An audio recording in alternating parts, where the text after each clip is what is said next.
third screener. This is You, Me, and Her, directed by Dan Levy Degerman, starring Selina Ringel as Mags, otherwise Magdalena, but she goes by Mags. Ash, played by Ritesh Rajan, and Angela, played by Sydney Park. The basic concept is you have Mags and Ash. They're a couple. I think they've been married for about 10 years. They have a little baby. They live in a nice, decent suburban house in, California, Southern California. And they're kind of at that midlife or mid-relationship era, right? They've made it 10 years, but the kind of spark is kind of lost. And she's stuck in her kind of corporate work life. He's kind of always trying to make something work. And what I mean by making something work is like he's got this whole weed seed selling deal that's supposed to, you know, eventually you get his own little like kind of entrepreneurial business off the ground.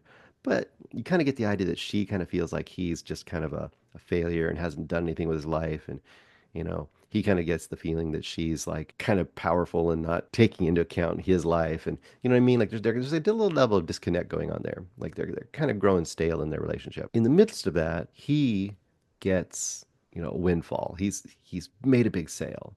Is it $20,000, something like that. He's made a big sale, and to celebrate, he's bought her a vacation in Mexico in a cool resort and just kind of this funky little area, but a really, really, really nice room. And they're excited. Off they go. They're going to respark their relationship. And they get down there. They're meeting crazy couples that are passionate and maybe not quite their thing, but like, hey, this could be us. This what happened when we used to be like this. And that's kind of the way it's being presented, right? Like this is their chance to kind of to regain this aspect of their lives that they had lost. And then off they go together. Eventually, after meeting a few people that didn't quite work for them, they didn't really connect with these other people, or they're not really connecting with each other either. She goes out one morning to do yoga on the beach, and the yoga instructor is a woman who shows a little more interest than a normal yoga instructor to Mags.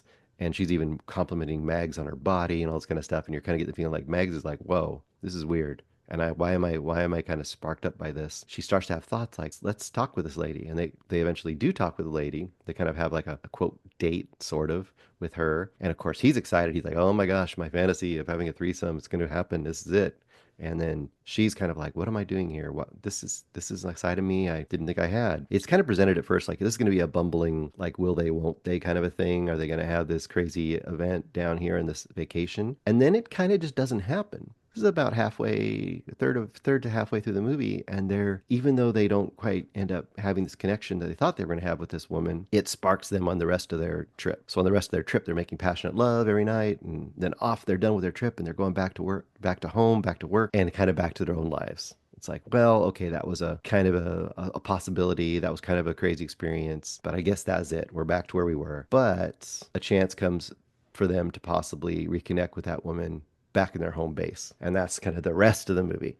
Will they or won't they back in their home base? And what is this going to mean for their life? And what is this going to mean for their relationship? I was actually pleasantly surprised by this movie. I'm going to say it's going to blow you away. It's not the most complex relationship movie you've ever seen, but I expected this to be a real low rent, like sex comedy. But as it progresses, it didn't go exactly where I expected it to go. And it was a lot more mature about relationships than I expected it to be. And kind of a lot more like sweet in a lot of ways. Now, I wouldn't say the couple are the most engaging people. I think that was a little bit of a drawback. And not saying the actors weren't. The actors had some great chemistry, but I felt the couple was almost like just too normal, too average. They almost didn't have enough interest for him. But, to the movies, I guess it's good to say for the movie that it didn't try too hard to make them too quirky either. It let them be kind of normal. So I will kind of give it credit for that as well. I'd say I'm torn on this one. I'm definitely going to go at least a light recommend on this one. I was going to go three. I might go 3.5. I really like the characters and I cared for them. And I really like the direction the movie went. And I think that the final half of this movie so could have been just a goofy sex comedy and so was different than that and really let both characters not be just types and really let both characters kind of being a little bit flawed humans that are just trying to figure out how to keep going with their relationship and in their lives. So I really kind of appreciated this as kind of a hidden gem. So 3.5 stars for You, Me, and Her. This is one to, kind of to keep an eye out for.